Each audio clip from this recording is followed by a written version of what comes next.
I don't want to set the world on fire. I just want to start a flame in your heart. In my heart I have but one desire. And that one is you. No other will do.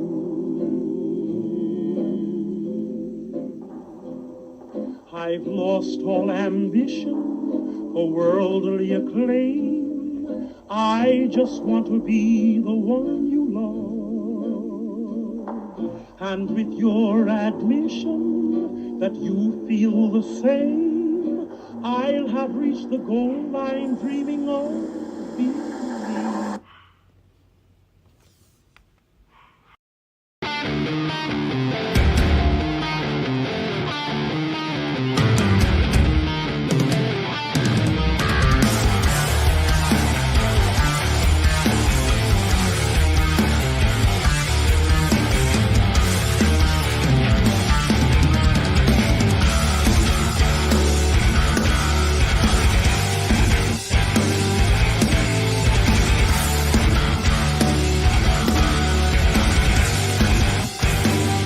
Welcome, everybody, to another episode of The Table Spot. My name is Metal Mike, and I'm joined here tonight, as always, by the Sin City Wolf himself, Sean. And as y'all know, raise those fucking ones up for the Sin City Wolf himself, Sean. Sean, how are you doing tonight, brother?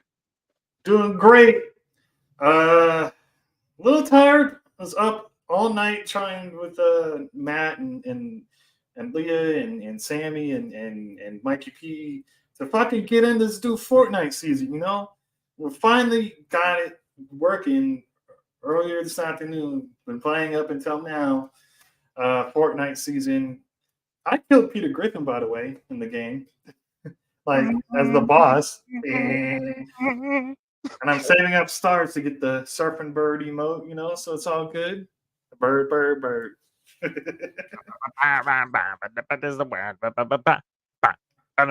I had to do it. But chat, link up Shadow. Send a link to Shadow. Okie dokie, sounds good. But give me a second, okay? Because I have to say this real quick. Everybody make sure to head over to River City Radio and Off Top Media's Twitch and YouTube channels. Hit the follow button, hit the subscribe button, turn your notifications on, check out all the great content going on both networks. Also, head over to patreon.com/River City Radio. Check out all the great content going on over there. I guarantee you it is better than a chocolate mint chocolate latte. Fuck, I had it good this morning. I had it great this morning. Also, Sean, if you want to, I put a little for you. If you want to send a shout out real quick. I mentioned this at the beginning of the show and probably towards the end of the show when we're wrapping up. My buddy Gypsy is a wrestler here in Vegas. She got injured during practice and she's out till March. So if you want to help her with medical, the GoFundMe's right there. Or you can follow her on the Gypsy Mac. Click the link in her bio. Support her.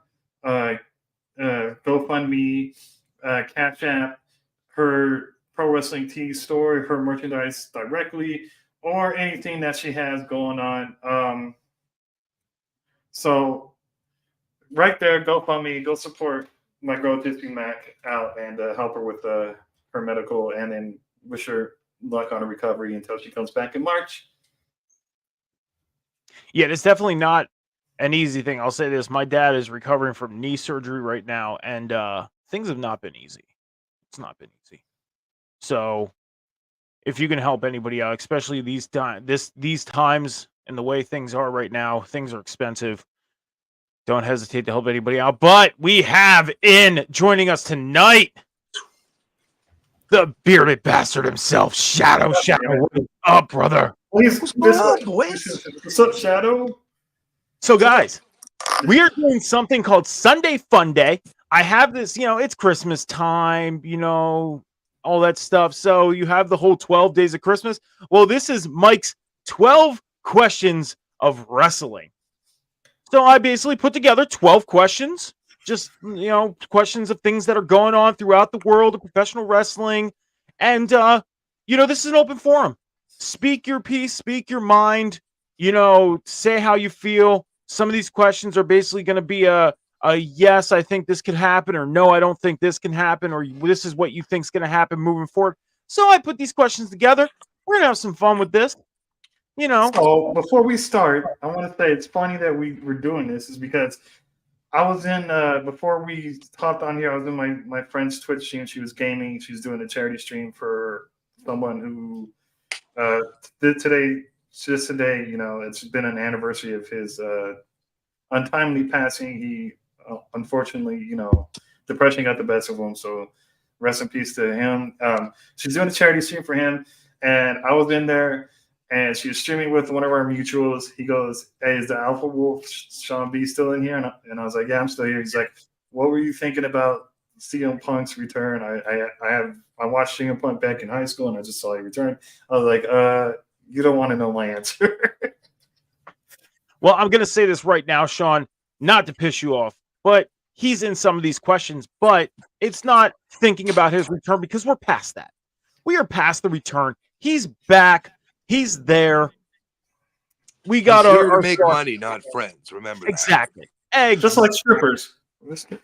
And really, just to pick that apart real quick, and this is not part of the 12 questions that I have, but I heard people's opinions on that comment throughout the week.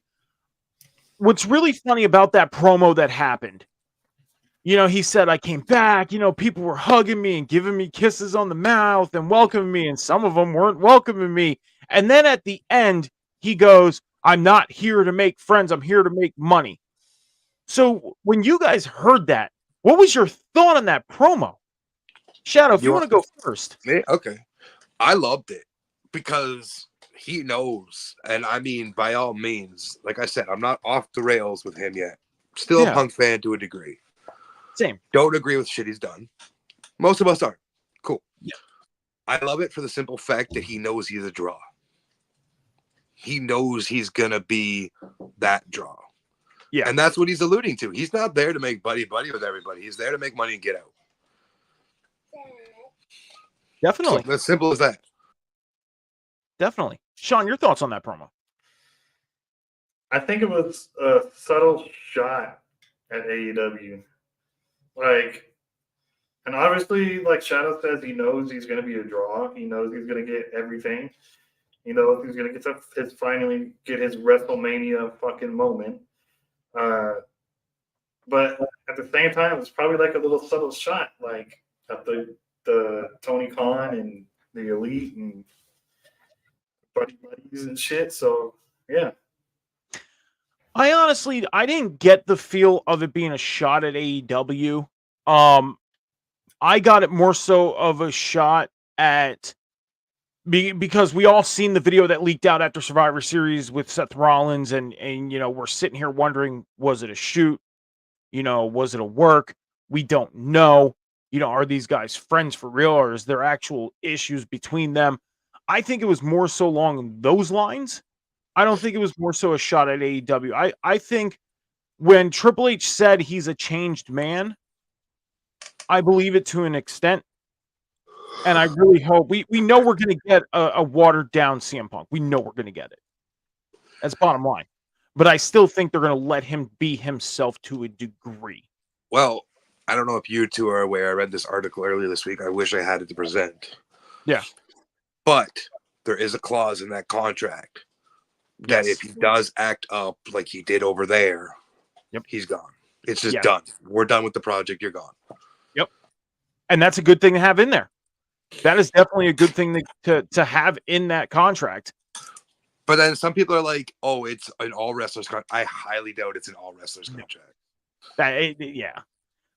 I can see it being in contracts of wrestlers that have caused issues elsewhere, like he did in AEW. But I don't see it in everybody. I don't mean to cut you off. I'm sorry. No, you're good. You're good. But we also, the three of us, and most of us that cover this stuff, yes, we also don't actually have proven facts that any of this even happened anywhere. This is all hearsay to us. Nobody knows until there's actual evidence. I'm not saying he didn't do it. I'm not saying he did do it. What I'm saying is we actually don't know. And I said that after All In. I said, we don't know the true story of what happened. Just like this stuff with the Elite a year ago. We don't know the true story of what happened. They're the only ones that know what happened. They're the only ones that know who caused what and how it happened and what happened. And we might never know, and we just have to live with that. And I'll say this. I don't want to know. I don't want to know. Because I feel like if I find out, I feel like to an extent it might ruin my fandom. I'm just gonna say, if anybody can get the answer, it's just Dark Side of the Ring. We also maybe you could also take it like this. Tony might have only signed him to a year contract, and having him do this little shenanigans brings eyes to the company. This is true. So there could have been a work in the work. This is true. I honestly didn't think of that. That could be it. Because the Elite thing, nobody can talk about. Why? Kenny has never shied away from shit like that. Neither have the Bucks. No, exactly. So to me, it was, hey, we need some eyes on us. Let's make up this drama. Suspend CM Punk. And it makes sense, too, because it's around the time, I mean, even now, they're on a down slope right now as far as ratings, as far as ticket sales, as far as pay-per-view buys. They're on a down slope right now, which really sucks. Like, I don't want by any means people thinking that's me putting a slate to them, because I'll say this, they got my full-on support. Hell, I'm going to the World's End pay-per-view on the 30th. I'm excited to go. I can't wait. It's going to be my first AEW show. It's a pay-per-view. I'm excited. Like, I cannot wait to get into that arena and have that show kick off and get started. I can't. I'm even thinking about going to Dynamite that following Wednesday because it's in New Jersey. You want to keep bragging? You want to keep bragging? That's fine. I'm going to TNA next month. So hold on. Sean's out of all the people us, you meet, people you meet, you want to talk about bragging? Right? This motherfucker. Oh, I met this guy and this girl and this guy and this girl. But we're not allowed to talk about our shows, right? I'm friends with this person, that person, and I got to do this, and then he gets hugs from everybody. Like, hey, but don't forget, Mike. He wiped out in front of an entire roster of superstars. Oh my God! What happened? We're bringing that up. Is this a table spot exclusive? I want to hear this. Go ahead, Sean. Tell them when you all wiped out. What happened? John. Okay, John. Oh my God. So my first ever Pride Child Pro event here in Las Vegas. I was on the sidewalk at the end, and all the rest of us were like all talking over there, and like some were like in the way, like kind of in the way of the walkway. So I try to avoid them to go talk to Gypsy to meet her officially for the first time, right? Yeah. So I take a step on the parking cement block, right? The parking lot cement block. Granted, it's slanted. It's one of the slanted cement blocks. So I trip and bust my ass in front of the whole in front of Gypsy, in front of Dante, everybody. They helped me up, asked if I was okay, if I needed anything. I was like, no, I'm good. And yeah, that's my first impression to my friend Gypsy now. So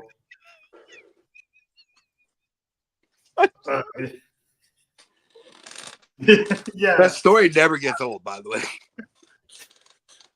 And then I go talk to my other friend that I know, Zoe, and I was like, did you see me bust my ass just now? She was like, yeah, I did. I'm not going to lie to you. I was like, hi, Sammy. And of course, it's perfect timing Sammy comes in. I'm talking about busting my ass in front of everybody. Sorry, Sean, but you want to be a dick.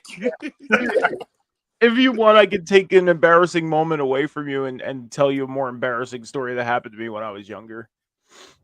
I mean, I think it's funnier that it happened to him as a grown-ass adult. That would have been funnier because my friend almost did the same thing right after me, but he caught himself. But you I was like, should have "Did done you it, but just-" you didn't. It's okay. I have a story about me breaking my arm chasing an ice cream truck. So, you know, you guys want to hear that one real quick? Yeah, this might as well tell embarrassing stories on the table spot. I mean, yeah, this is the time to do Oh, it. well, you didn't miss anything, Sammy. You're good. You didn't You miss miss, anything. you miss Sean telling his story about him busting his ass in front of An entire locker room of wrestlers. He knows the story. So yeah, real quick, my old neighborhood when I was like 12, 13 years old, we were all we were playing this game called Manhunt. Have y'all ever played the game Manhunt? Yeah. Okay. So we were playing the game Manhunt and we had an ice cream truck come. This ice cream truck came every day during the summer. So I was a little bit of a bigger kid, you know. I was bigger size than I should have been at that age. And Oh, this makes it much better already. I wanted some ice cream. So I was running up the alleyway and I went to go kind of do one of those smooth moves of like, you know, shuffle myself onto the sidewalk. And I kind of slipped and I went sideways and I broke my right arm. And I slipped and broke my arm chasing an ice cream truck. So, you know, I had to get my World Wrestling Federation ice cream pop because this ice cream truck had them, and I was excited to see what superstar I got next. Because at the time it was Stone Cold, Kane, The Undertaker, The Rock, and I forget who else was there. It was like 5 superstars, and I was like excited to get my World Wrestling It's Federation. okay, Mike.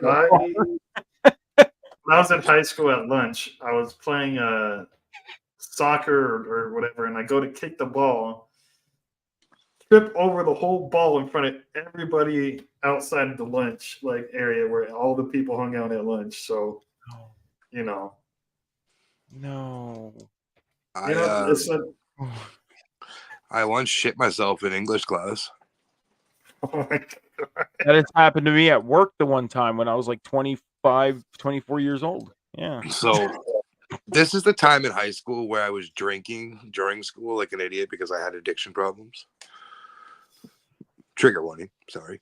But I remember sitting there and I was like, my stomach don't feel good. And I shit. I just thought I farted, but I ended up shitting and it hit the back wall behind me. No. Oh man. I was drunk. It was great. I mean, at least it happened to you when you were, you know, a teen, not as a grown adult, you know, sitting at You security just booth. farted all over the school wall. Hey, I mean, he could have just played it off and said he dropped a yogurt or a Jello A cup pud- or something. a You pudding know? That's patty. not how smell works, though.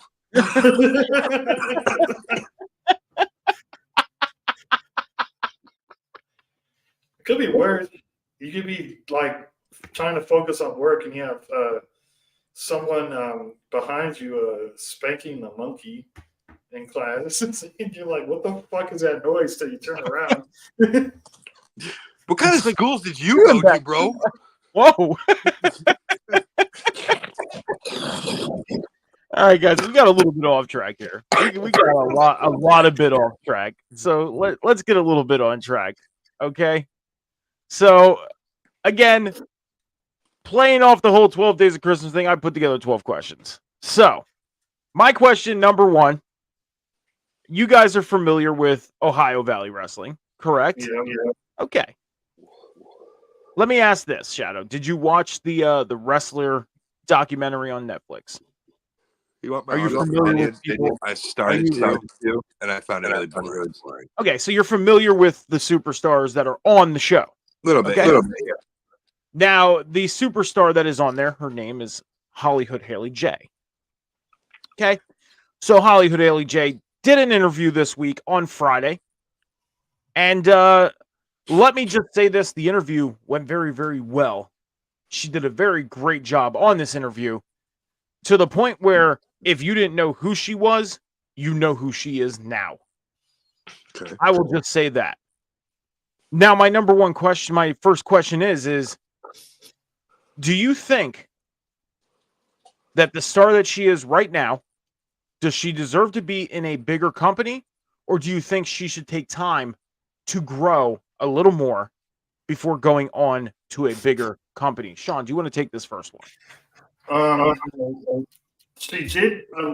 I heard she did have a child with WWE. Allegedly, reports came out she was caught being, at her nightly job. That may have cost her the child. So, to be in a bigger company, yes, I believe she believes she deserves to be in a bigger company because she's pretty good. But the fact is, she might have to start in AEW as a bigger company wise if she wants to make it WWE now because of that incident. If it's true, allegedly, grain of salt, of course. So it might have to be AEW at first, which is still a great alternative. Yeah, she's young. She's young too, still. So she's like, what, 22? She is young. She's 22, 23 years old. She's been in wrestling, I believe, for 3 years. She's got a lot of time. And I think with the WWE thing, yeah, the rumors were out there that she had a tryout. Something happened that caused her to not be able to do this tryout. And I'll say this, with the merger that happened right now, with the CM Punk return, it does not surprise me and would not surprise me if in a year from now they gave her another opportunity. Yeah. Tell her to kind of clean up her act a little bit, mature a little bit, and then we'll circle back around and then bring it in for a tryout. But right now, maybe they looked at it as a little bit of an immaturity situation, and maybe it wouldn't be good to bring her in right now, because I think if anything, she would be down in NXT. She would be stationed in Florida. Her feet would be grounded. And that would be a good spot for her right now if she was under the WWE umbrella. But Shadow, your thoughts on Hollywood Haley J? Sorry, I didn't think you guys wanted to hear me hork up a spitball. So judging by your two answers, I think where she needs to go, if the issue is she's having some maturity issues, etc. Yes. I think a great place to expose her to a bigger market would be TNA. Let her get some veteran presence going with her that can, I don't know, I haven't really seen her wrestle, but let's say she's a little bit on the greener side. It would help to have some professionalism from a veteran in the business working with her. If her mic skills, as Mike alluded to, is making you think, oh shit, she's here, then she's already on her way in the promo styles, which TNA can help her develop a little bit more. Going to what Sean said of going to AEW, it could work, but the AEW division is a mess right now when it comes to women. Don't add another young talent who's going to get lost in the shuffle of the drama. Right, and to be fair, she's 21, 22. She's very impressionable, and then I'll do it like this: Tessa Blanchard. You don't want Tessa Blanchard 2.0. No, right. She has done a few AEW darks, which she has gotten a little exposure from that, so that's good. Yeah, I agree. TNA would actually be a perfect spot for her because the Knockouts division is probably one of the best. I want to say it's a premier destination for women's wrestling right now. Right, because obviously, like, the other option would be NWA. I haven't seen too much of the NWA women's roster. I don't know how they're treated over there. I know you're not going to want a 21. Sorry, what was that? You're not going to want a 21, 22-year-old going to, I want to say New Japan, but it's not right. There's a women's kind of wrestling over there. Yeah. Thank you. You don't want her going over there because she's young and she might get lost there. So I'll say this. I agree with you on the TNA thing because I was going to say with TNA doing their restructure in 2024, it would be a good landing spot for her because she would be able to get some experience on being on a bigger TV market, experience on working backstage with not only new women, but at the higher level. It's a higher level. TNA is on the up. We all know that. The past year and a half, 2 years has been great for Impact / soon to be TNA again. And it would be a great situation for her. NWA as well. I actually did some research and I looked on her X, her Twitter, and she's been working with some of the women from NWA as of late.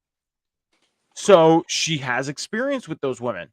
So to get into the mix of the NWA women's division, honestly, would not be a bad situation for her either. Like I said, this interview did very, very well for her. She did great. And she even commented and said she doesn't like doing podcasts, but she did a great job on this podcast to the point where, like people hearing her on this show, honestly, put her, you know who she is if you didn't know who she was. Bottom line. Talk about AW. Would it benefit her not to go to AW at first, but start off on the Ring of Honor side? It's working wonders with Billy Stark right now, who's like 19, 20, working under Athena, who's obviously the ROH Women's Champion. Billy Stark is becoming a bigger name than she really was, coming out of high school with going, even taking all her championships to the high school prom, which is amazing. So going to Ring of Honor under the AEW umbrella probably wouldn't be a bad idea. But I mean, as long as she doesn't get lost in the mix, because she seems to be a natural into picking up stuff very quickly. And that's what I caught from what I've seen from her. Is she's very good at picking up stuff very quickly to where she can be on the AEW roster.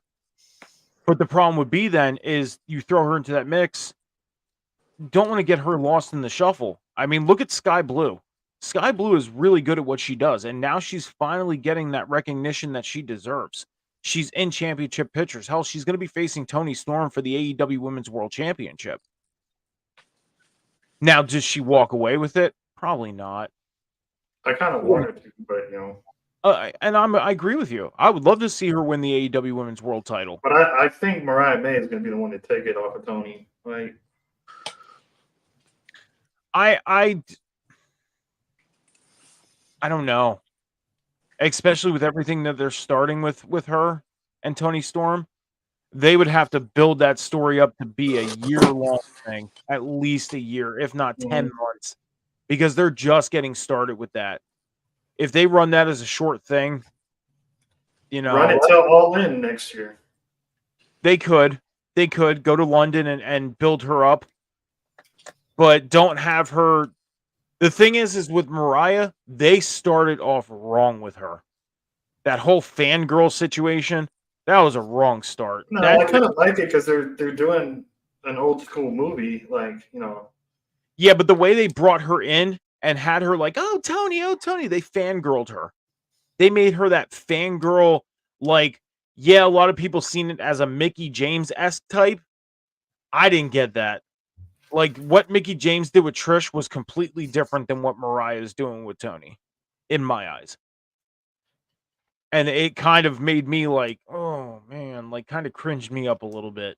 It really did. I'm going to be honest about that. That did cringe me up a little bit when they did that with her. But with Haley J, if she were to be under the AEW umbrella, Ring of Honor wouldn't be a bad situation.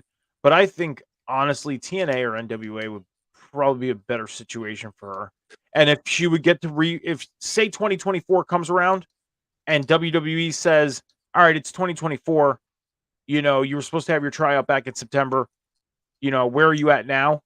And say she matured herself in those 3-4 months, NXT would be the great spot for her. Don't put her up on the main roster right away because she would get lost in the mix. And that's just my opinion as a fan. As I always say, I just say my opinion. I respect other people's. So whatever your guys' opinion is, I respect it, but that would be my opinion, is keep her on NXT for a while. Build her up, and I think she would be great on NXT. She would be, because there's so many women down there that she'd be able to feud with. And if she would be able to stick with her gimmick that she does now, I mean, yeah, obviously she would probably have to clean it up a little bit, but... So, question number 2. Now, here's the thing, guys, is I wrote these questions down from 1 to 12. I'm kind of all over the place on my paper, but I'm going to try and stay in the realm. So, we are going to go in the world of AEW. Okay, so number 1, Adam Copeland. is going to be challenging Christian for the TNT Championship on Wednesday. Do you feel like it is too soon? Should they have saved it for World's End? Or is it the right time to have Copeland facing Christian for the TNT title? Montreal, Canada. I think it's kind of a perfect time. It's a little fast, but it will be great for them because it's both. It's not their hometowns, I know that, but it's their home country, and it's a perfect way to not have Adam Copeland be a world champion just yet, but maybe like the TNT champion, and then have some gold around Adam Copeland that WWE never put on him, while he was doing his run. So you feel like it's that Wednesday night is a great time for it, seeing that they're in Canada. Yeah. Okay. Shadow, your thoughts? Copeland versus Christian TNT title on Wednesday in Canada. I think it's a cheap pop. Two Canadian boys fighting in the home country. It's an easy pop. That's what it is. And I don't think we should be seeing Adam challenge Christian at all for a title. The feud is there without a belt. Yeah. Just because he has the belt, they're making it about the belt. But like the story just between them could be so good without that title involved. Unfortunately, I see Edge or Adam, however you want to refer to him, walking out the champion because that's the story that needs to be told. Because now, I saw somebody bring up this theory that next week we see, what's her name? Shayna Wayne turn on Adam Copeland. I guess in theory for her watching her son get concertoed by Adam. Obviously, because that's her baby boy, that'll be understandable. But see her turn heel and join the Christian faction. Like I said, it's cheap. It's cheap pop. That's how I feel on it. I can agree with the cheap pop thing because of the fact it's again, they're in Canada, two Canadian guys going after, facing each other, basically friends become best friends, become foes. It's the same thing WWE does with Kevin and Sammy. Exactly. And we've seen that done how many times over? Now with this storyline though, yeah, it's a big storyline. Is it going to be the last time we see these two, face each other? Maybe. Because could we see one of these two end up with the world title down the road or the international title down the road? Maybe. I wish they would have saved this for the pay-per-view. I do. And not only because of the fact of going, but it's on a bigger stage. If you will let me, it's WCW all over again, putting big fight feels on cable television. Yeah. And I've said it before that AEW likes to do this whole, this is our biggest show of the year, even on regular TV. And I guarantee it, I'm going to say this right now, when we watch Dynamite on Wednesday, they're going to use that moniker. This is our biggest show, our main event tonight, TNT Championship, Christian versus Adam Copeland. But I hate when they use that moniker. I do. Right. Because it's an all-the-time thing. I wish they would have saved this for the pay-per-view. It would have been a great match to add on there, especially with it being a pay-per-view called World's End, because this could possibly be the end. I mean, this should be the end of the feud. Especially with these two facing off for a championship. It should be the end of a feud. That should be the blow-off, yeah. Yeah, exactly. What I think is someone needs to seriously get in Tony's ear and say, look, we need a creative booking committee like we have with the fucking discipline committee, obviously. And let someone help Tony Khan book the fucking show. Like, I love AEW. I love the wrestlers there. I love the show. I still have my criticisms. Tony needs help booking. He's fucking booking AEW. He's fucking booking the ROH. He's the fucking Rampage, Collision, Dynamite, ROH, pay-per-views. Fucking. I don't think booking's the issue, Sean. I'll tell you what it is. 2019 AEW was fun to watch. Why? Yeah. Because it was a different thing than WWE. It is no better now than WWE. Tony went way far from the plan. Well, they also did go off their rails of what they wanted to do and what they wanted to accomplish. Number one, they stopped doing the ranking system, which was supposed to be completely different and new because they were bringing that back or bringing back a ranking system and a records and everything like that. They totally threw that out the fucking window, which upset me. And even during the pandemic, AEW was a little more fun to watch. Why? Because we still had human beings at Daly's place, whether it was 100 people, whether it was 50 people, you still heard a crowd. And then they had the boys and the girls at ringside. Their storylines were just interesting during the pandemic, like Brody Lee and all that. Like, yeah, they were a little more interesting. WWE at that time felt like they were just kind of on autopilot, kind of going through the motions. And then once we got out of the pandemic, WWE was more like, all right, let's strap the rocket on and let's go to. I think once Triple H took full control is when the shift really happened. Because I love watching AEW, but right now I've been really loving watching WWE. Like that's even Raw, where I sometimes still get a little bit bored. It's still there's some interesting shit happening. SmackDown still has some interesting shit happening. It's still a little fun to watch, especially now that we got the return of Randy Orton. Especially now that a cheap Sammy pop there. No, can I finish? Even though I do not like this motherfucker, we got the return of CM Punk, which is going to be huge for storylines going forward. You're going to be like, what the fuck is CM Punk going to do in WWE? Where is he going to go? Who's he going to book? Against probably Seth Rollins. So it's just interesting. And WWE's been really unpredictable lately. Like, I say it like this to what you said, Sean, about the shift. Vince McMahon, Senior, Junior were promoters. Yes. Triple H was one of the boys. Yeah. He knows what the fans want, and he listens.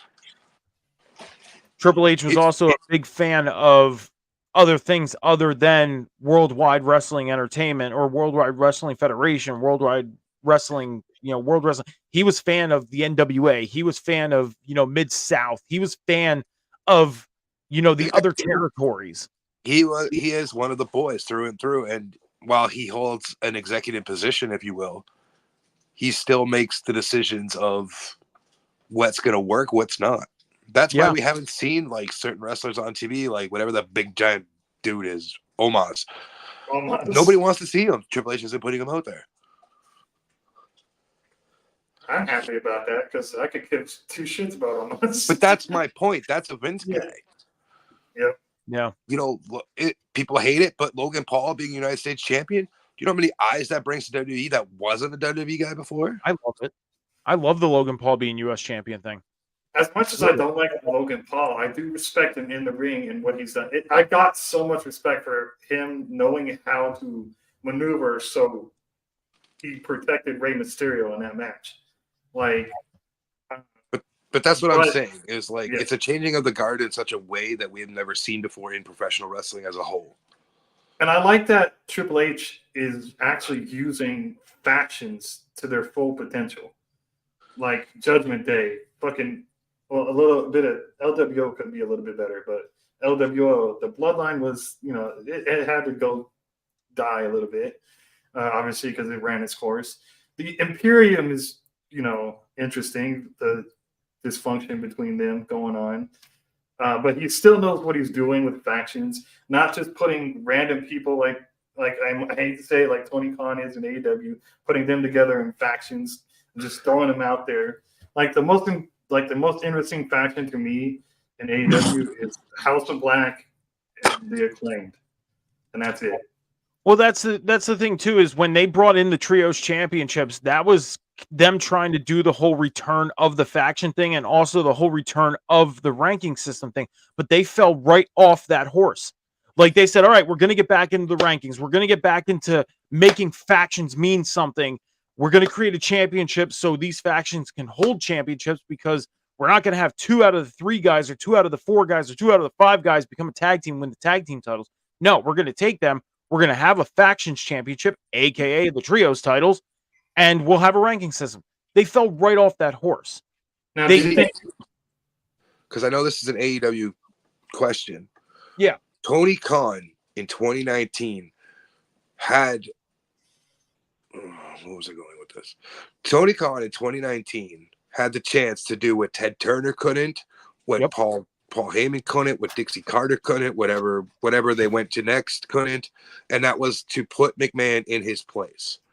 And he was on the right track until the pandemic hit, and then he was still on the right track, and then coming out of the pandemic, he gave WWE all the ideas they needed to beat him. Not only ideas, he gave him momentum.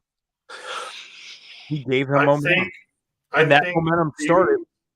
I think the question is, do you think WBD now, is it Warner Brothers Discovery, do you think they're in his ear a lot too, telling him, like, you know, this isn't working for our television?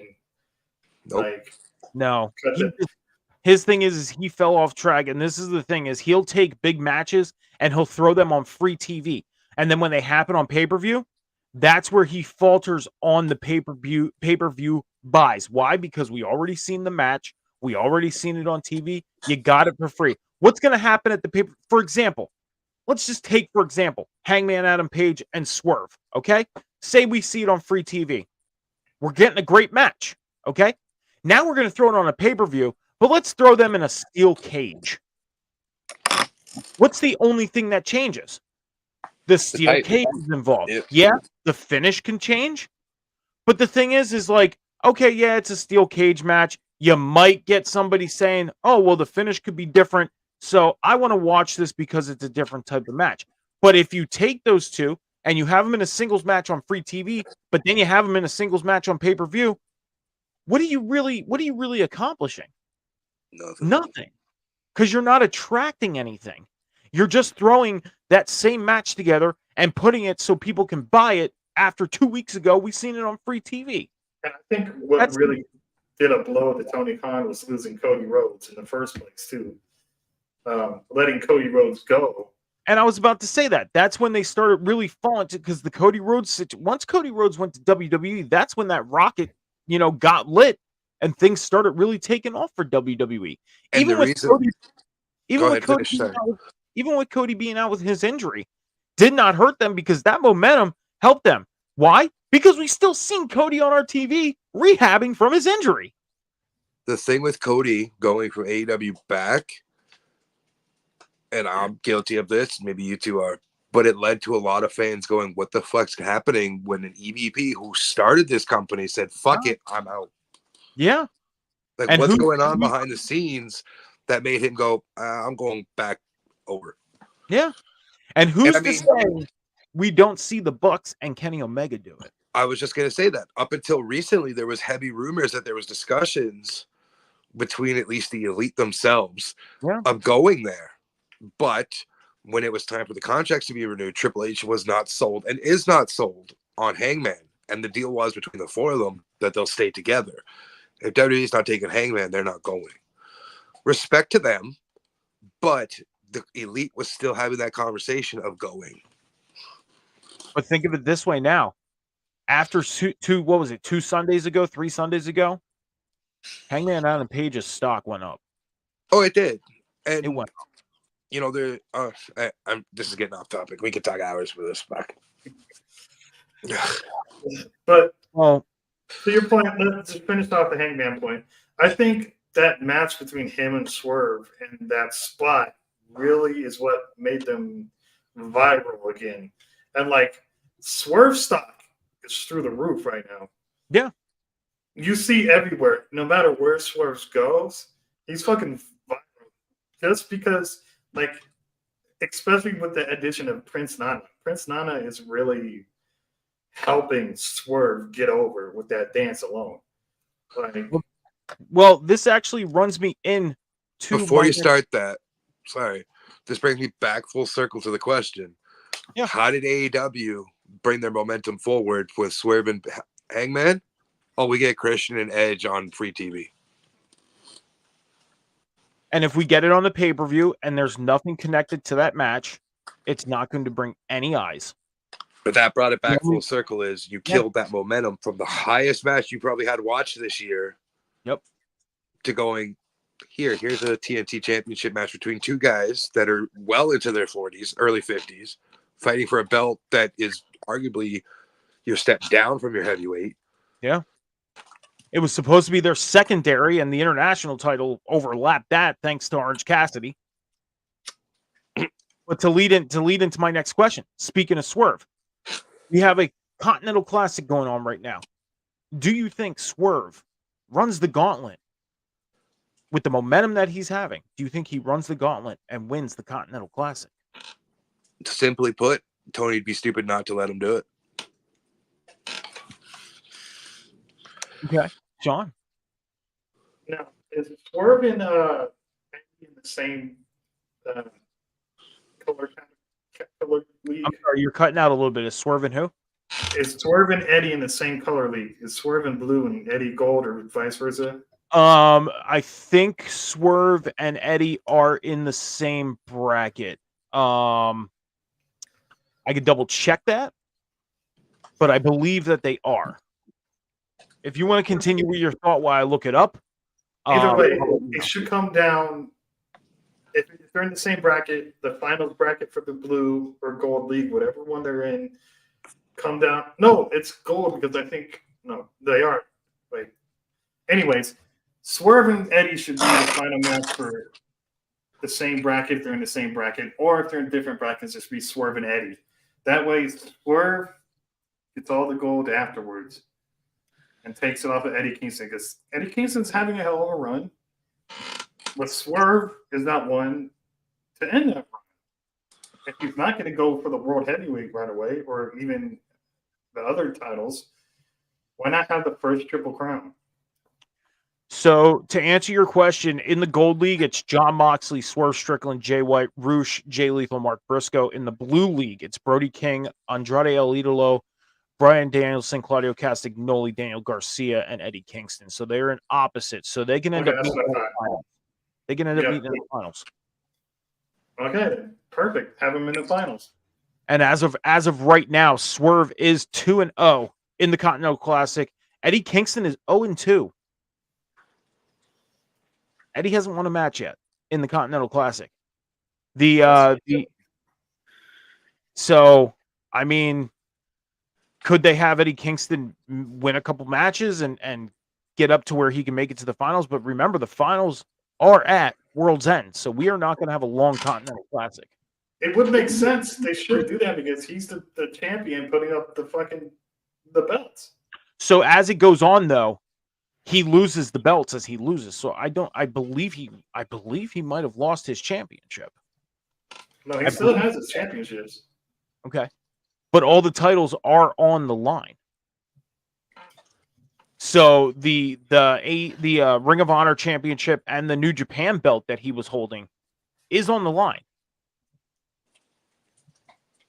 Because he said that he was putting all of them on, and then that way, the winner can be the first Triple Crown winner for winning a different, winning a championship from 3 different companies. So I don't know if he lost it when he lost his match. So no, it says current champion is Eddie Kingston. So Eddie Kingston is the Ring of Honor champion. So, but he is going to face, I guess he's going to face the winner of the Continental Classic, and then all 3 championships are going to be on the line. I guess that's how they're going to do it. So the ultimate winner faces him. That way there could be a Triple Crown winner. The stupid part to that is you can't keep having him lose if you're just going to put him in the final. Well, I mean, he wouldn't necessarily be in the final. It's just that he would face the winner. So, for example, if Swerve wins the Continental Classic, then they will have a match Oh, okay. later on down the road for all 3 championships. Then I don't understand why he's in the fucking tournament to begin with in the first place. Just to be in it. Listen, I love Eddie, but like, shine some light on some guys that don't get love. I agree. I can agree with that. And like right You now, could have just you could have had it set up with the winner of this tournament who wins the, what is it called, the Continental Classic. Yep. faces Eddie in a winner take all. That's how you should have booked it. Left Eddie completely out of it. And realistically, that's what they're doing at the end, is they're going to have a match for winner take all, but they're still having Eddie in it. And you know, I guess it's good to have eyes on the championship and for Ring of Honor, but at the same time, it's like, if you're going to have them losing, what's the point? Yeah. I get it. So I have 2 more questions for AEW, and then we're going to head over to the WWE realm. So my 2 questions for my first question for AEW. Number 1, MJF challenged the Devil and his men to a tag team match on Dynamite this week. So do you think we find out who the Devil is on Dynamite? Or do you think they actually wait until World's End and have us find out at a pay-per-view that would have more meaning for the reveal of the Devil?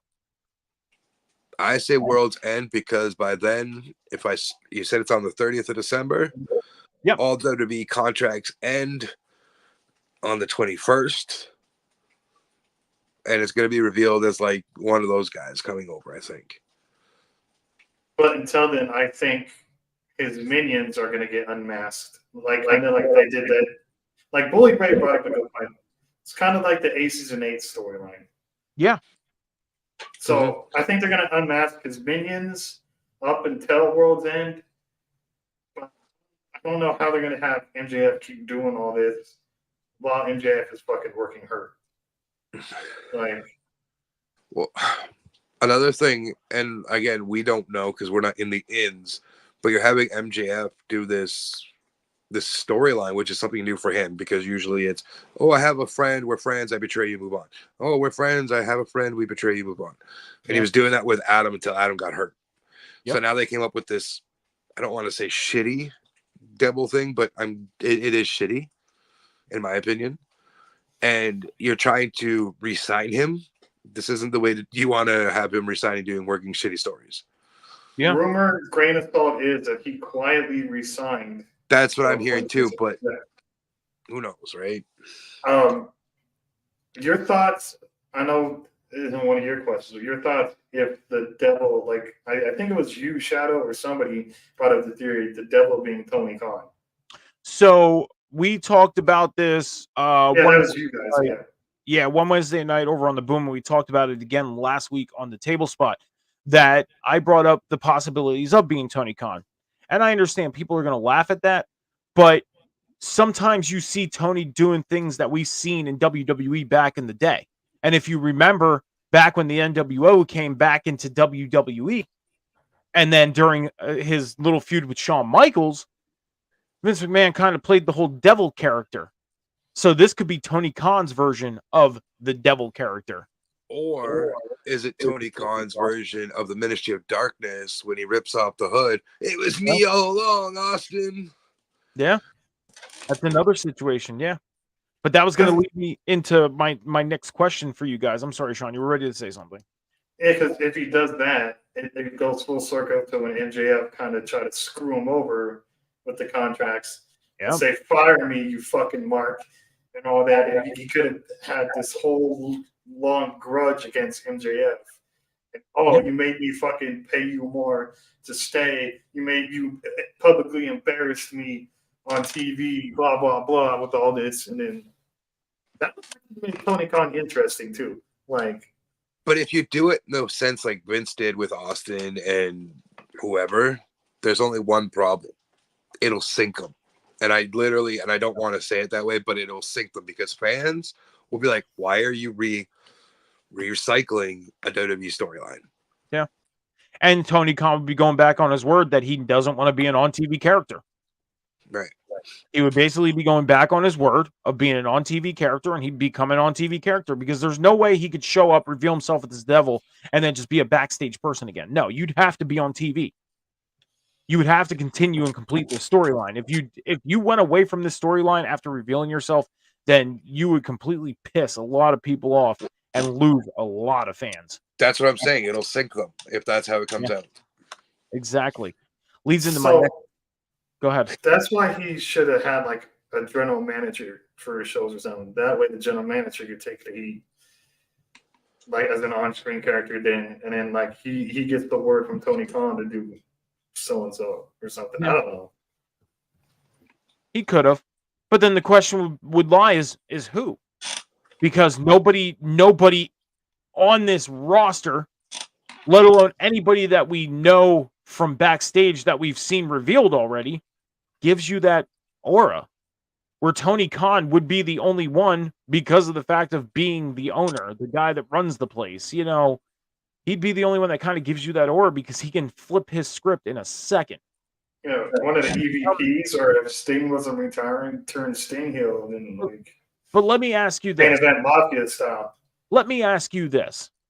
If Sting, one of the Bucks, or Kenny Omega revealed themselves as the devil, would you buy it? No. Could be Jericho. Jericho could be in that spot. Or even Jeff Jarrett, because he ran TNA, Global Force. He could have been in like a spot like that. I wouldn't buy it. Experience running a show before. So. I wouldn't buy it if it was any of them. But you see, that's the thing. As wrestling fans, we're overanalyzing something that's probably stupidly simple right now. Yeah. Right. Yeah. But that's what makes it fun sometimes too. I'm not gonna lie. I'm gonna love if it's Jack Perry because I'm gonna laugh.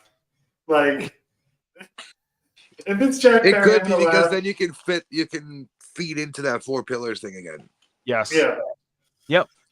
And the greatest professional wrestler alive today is the Devil. Shut up. Well, this does lead me into my next question. Before we get into the next question, just to let everybody know, head over to Rivet City Radio and Off the Top Media's Twitch and YouTube channels. Hit the follow button, hit the subscribe button, turn your notifications on. Check out all the great content going on the networks. Also, head over to patreon.com/Rivet City Radio. Check out all the great content going on over there. And also head over to GoFundMe.com. The link is on the bottom to head over and help Gypsy out with her recovery from her injury. So, guys, my next question is MJF in 2024. His contract is up. Now, the rumors are that he may have secretly resigned. We don't know that for a fact. So, do you think at World's End, do we see him drop the title to Samoa Joe and leave? Or do we see him stay, whether he drops the title or not? I think, like I just said, with the simple thing, I think this is a very simple answer. And I know you and Sean are going to dissect and have your own opinions, but for me, it's super simple. If he drops, he's gone. If he retains, he's there, like the speculation of a signed contract. You see, I have a different theory. I think he drops to Samoa Joe so he can heal, rest up, and he still resigns. I think he resigns because I think if Tony Khan is fucking smart, I hope he's smart enough, he'll fucking load up the money truck if MJF hasn't resigned already, and pay that motherfucker a shit ton of money because he's the top draw right now. MJF is the top spot right now. I don't think Tony Khan's that stupid enough to let MJF go to WWE because that would be another kill shot. He already lost CM Punk and Jade. CM Punk, Cody Rhodes. I'm not counting Cody in there, but like Jade and CM Punk hurt him a bit this past year. Yeah. Like Cody's been gone 2 years now. Like we'll say CM Punk was a shot to the heart. If MJ leaves, it's the headshot. It's the kill shot. But you still have to have that mentality of, and it's not, what do you guys call them, droids for either company. WWE is still the mecca of the end all be all. In my opinion, me and you already had this conversation, Sean, and we disagreed on it. But I believe that WWE is still the mecca. Every wrestler that starts out in wrestling, their goal is WrestleMania. It doesn't matter. Yeah. That's their Super Bowl. That's their Stanley Cup. That's their World Series. Yes. I agree with that. The reason why is because AEW has not fully established what their biggest event is, because they call all their event. Number one, they call all their events their biggest event of the year. Number two, we have Double or Nothing. We have All Out. Now we have All In that's going to be a yearly thing, as far as we know, because of going back to Wembley. Full Gear gets treated as a big show. Revolution is kind of like the Royal Rumble or SummerSlam. So they don't have an established big show that stars from all over the world want to be a part of. I think Revolution, they said, was their show of the year, but they don't have that feel, Sean. Yeah. That's the thing, is where that's what I'm saying. Yeah, exactly. WrestleMania has that aura, like that feel, like you don't give a shit if that card sucks. WrestleMania is the show to watch. And the All go ahead. In is supposed to be their moniker, but they can't use it as their biggest show because it was an indie promotion when it started. Yeah. Or not an indie promotion, an indie show. Yeah. And it was backed by Ring of Honor. Backed by Ring of Honor. That was an indie show. And we've seen some stars that are on WWE TV now, like a Rey Mysterio and a Cody Rhodes, a Nick Aldis. To me, I think their biggest show should be Double or Nothing, because that's what they started with. That was their first official AEW branded pay-per-view. Yeah. It should be Double or Nothing. And I look at Double or Nothing as their biggest show. I call it their biggest show of the year. I call it their WrestleMania. That's what I think AEW's biggest It's show. like TNA. TNA's biggest show of the year is Bound for Glory. Exactly. Or Slammiversary. Yeah, those two are interchangeable depending on the card. Yep. Exactly. But yeah, no, I mean, go ahead. Sorry.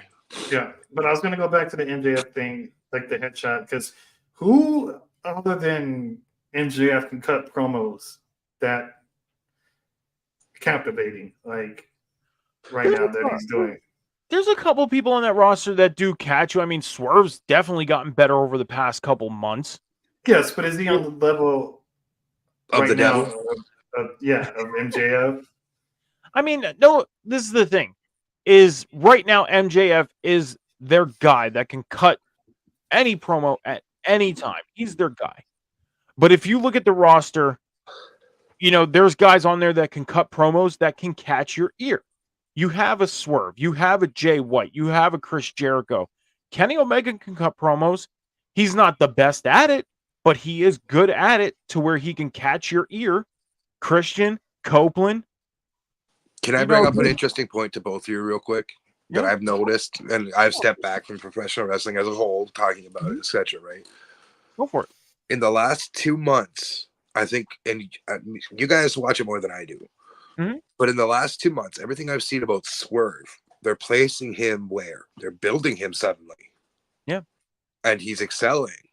Yeah. I think, and this is why I think with MJF's contract being quietly signed isn't a thing, is because if you pay attention closely, they're building Swerve to take his spot, because I think Tony's nervous. Yeah. And they have to have somebody that can go toe for toe like MJF can. And Swerve is going that way suddenly out of nowhere after being way down the card. And I'll say this, if MJF goes, I agree, it's going to hurt them a lot. Would it be the headshot? Yeah. Yeah. And not only does it hurt the company, but it also hurts other stars because they're in the middle of storylines that would be unfinished. Adam Cole, you're trying to build Wardlow up one more time. Hell, Samoa Joe is in the mix. Whoever the devil is going to be in the mix. Whoever is with the devil is in the mix. You have so much going, or so many people involved in this. And if MJF did not sign a silent contract and ends up leaving, it would be a headshot, not only to the company, but to those stars. FYI, so everybody's aware, if you hear MJF's music at Rumble, because I don't think Tony has the 90-day contract thing. No, he doesn't. If you hear MJF's music hit at Rumble, remember, he uses, you can literally find this on YouTube, he uses copyright-free music. Mm-hmm. Yep. So Tony can't buy it. Nobody can. And he can use that music. Definitely. So that's smart of MJF too, and he's done it since the Indies because he wants his own music. It's just the way it is. And the great thing is his theme song is catchy. Now, if he goes to WWE, he could add that factor of the lyrics that somebody made. You know, that I don't think you even need the lyrics. Just have the crowd chant it. Better than. Yeah. Can't copyright the crowd for singing it. I know, right? It's still catchy either way, without or with the lyrics. I mean, with the lyrics, it's fun to sing though. Better than. Just because we're talking about copyright music for a second, fun fact for both of you: go back and watch One Night Stand 06. Yes. Enter the Sandman is completely different. It's not Enter the Sandman. They completely changed it. Well, what happened was there was somebody that was working in WWE who is no longer with WWE, and he used to edit all the old themes. So, for example, if you go watch WrestleMania from the pandemic, the entrance song, the legit entrance song from that night was It was something by what's his face, wasn't it? That Weekend? The Weekend, yeah. No. Well, it was the Weekend, but I mean like the entrance to the pay-per-view was AC/DC. For those about the rock, we yeah. They changed it to a Motionless in White song.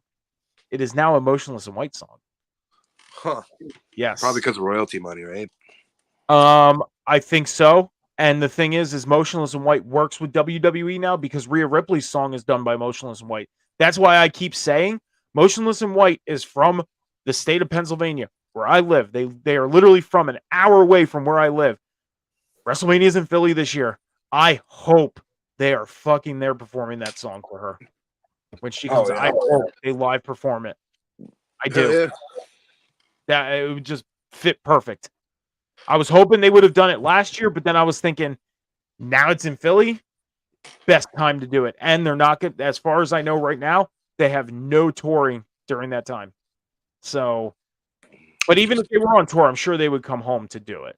But keep in mind, if Rhea gets a live entrance, she's losing at Mania because that's how it always goes. You get a live entrance, you lose. But she had New Year's Day and she won the Women's World title. When New Year's Day, she won the SmackDown Women's Championship when she had New Year's Day because she came back and she won the SmackDown Women's title at 38. Oh no, I just mean at WrestleMania. Yeah, at WrestleMania, she had New Year's Day perform because New Year's Day, the band New Year's Day used to do her theme, her old theme, and they live performed it. And she won. I remember now because we talked about it before. Not us, obviously. I didn't know you, but we talked about it before. And before that, there had never been a winner with a live performance. She did it though. It was a weird thing. Like, more you learn. Thank you for bringing that up. I totally spaced on that. It's all good. It's all good. Hey, things like they always say, records are meant to be broken, and that was the beginning of her becoming a huge star because since that WrestleMania moment, she started her star rising started going up. Talk about records being broken. Fun fact. Coming up in April, there'll be 10 years since the streak was broken. Yeah. Shit. It's when Sean's streak started. What? Never mind. It went over your head. I'll tell you offline. Okay. Well, guys, we're going to get into the WWE questions now because we were done with AEW. I kind of wanted to pack these together. I wish I would have wrote it down like that, but I didn't. So my first question, it's a very light question. Ricochet's contract ends in the summer of 2024. Now, Ricochet's been off WWE TV for a little bit. Haven't seen him much. Contract's up in the summertime. Where do you guys see him re-signing with WWE, or do you want to see him go somewhere else? Who, Ricochet? Yes. I think he stays. I think he stays, but honestly, I don't give a fuck. I don't care. When it comes to guys like Ricochet, and I mean this in the most political way, they're a dime a dozen. Look at AEW; they're literally full of them. I love Ricochet; he's very talented, and I'm not taking away what he's done. But he's a dime a dozen wrestler at this point. He's not going to get big money going over to AEW. He's not going to get big money going to TNA. He's not going to get big money going to NWA. He's going to stay comfortable with him and his and his fiance in WWE and just do what he does, and that's about it. He's also injury prone, which is not very good for companies that want to sign people. I'll honestly say this right now. I would honestly like to see him go back down to NXT if he resigns. I think he would do wonders going back down there and being down there. For me personally, NXT doesn't excite me. I try watching it, and there's some times where I'm able to stick around for the 2 hours, but it's always that first 15 minutes that is, if it don't catch my eye, I'm off it, and I'm video Exactly. That's why something else. I only watch for a few people, like fucking Carmelo, and then Tiffany. Trick, and always Tiffany and Nikita, and that's it. Really. If Ricochet decides to say I'm done with WWE, I'd love to see him go back to New Japan. Yeah. Don't go anywhere else in North America. Go back to New Japan. Work on your skill a little bit better. And I mean, not that he really needs to. He's very athletic, but go hone some more strong style and come back. And that's good because AEW still has the partnership with New Japan, so Will Ospreay can jump over to Japan real quick. And those two put on clinics. Yeah. Him and Will Ospreay can run it back. And plus, the thing is, too, is Sean, this is my question for you. New Japan, they have an American site, right? Like, they run shows in America now. No, that left, I thought, a couple of years ago. They had one. It was in San Jose, wasn't it? No, they still do. They still have it. It's New Japan Strong, and they have it. They have the academy in LA. Yeah. Because my friend Viva is doing the academy. Shout out to her, by the way, for being inducted by Chris Jericho into the Vietnamese Pro Wrestling Hall of Fame. What the fuck is going on with my hair? But no, I think they're doing away with the strong titles, but I think they're keeping the strong brand. That's why they're doing what AEW is doing with the strong title and merging it with the Ring of Honor title. So, yeah, but they still have that American company. But I think Ricochet would benefit more from going over to Japan, New Japan, like Japanese. Well, the reason why I mentioned with him being like staying in the States with them is because of his fiance. You know what I mean? Well, his fiance would be touring with WWE. So. Well, I mean, but they still, they go home on a certain day. Yeah. So they'd be able to be they're together. home Tuesday to Friday, basically, sometimes, depending on what show they're on. So, and she's on Raw now. So she's on the road Monday, and then she's home Tuesday, Wednesday, Thursday. And then if they don't have a house show on Friday, then she's home on Friday, and then she's on the road Sunday, Monday. Well, doesn't New Japan run weekends, doesn't it? What's up, Scouts? What's that? New Japan runs weekends, though. So. Yeah, but if he's in the States, she can go to him, and they can be together. It's as simple as that. And I believe they do live out in like California or out in Vegas. They live out there. I think it's Vegas, yeah. Yeah. Don't tell Sean that he's going to start looking for Samantha Urban now. No, I'm not. No, I don't think care less. I know John Moxley lives out here. I know John. No, I thought they moved to Ohio now. Ohio, yeah, they moved back. Okay. Mm-hmm. I think they're just outside of Cincy now. So my next question for you guys, Kevin Owens, he's injured. He's going to be out for a couple weeks. He was apparently going to be involved in the United States title tournament for number one contendership. That's going to be scratched. He's being replaced. Do you think is that official now? Yes. The injury, he's going to be out for about 8 weeks. So he only broke 2 fingers, man. Yeah, but it's an 8-week recovery. So, do we see him back on time for the Rumble, or do you think they hold him off and try and find something for him to do going forward? I think with this, because it looked like the plan is Logan versus him to come up, right? Like just basically how that whole promo went. So what I think is now they bring up another NXT guy. We'll say 2 NXT guys in this tournament. Mm-hmm. One's a permanent call-up. One will be just a one-off to be there. And then I think they push up when that title match is, and then they have Kevin versus Logan, being like, Logan has saying, "Oh, I'm gonna open challenge. Ain't nobody can beat me in this locker room." And then you hear, and KO just comes beat the shit out of him. I think to your point, I think two NXT calls, like the permanent one, more than likely would be Joe Gacy. And then the second one for now, because he still has a program going in NXT, would be Carmelo Hayes. I think we get Kevin back for the Rumble. I think he gets involved.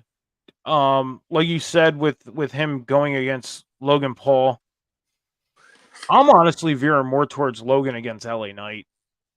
I'm still on that bandwagon of seeing those two at WrestleMania.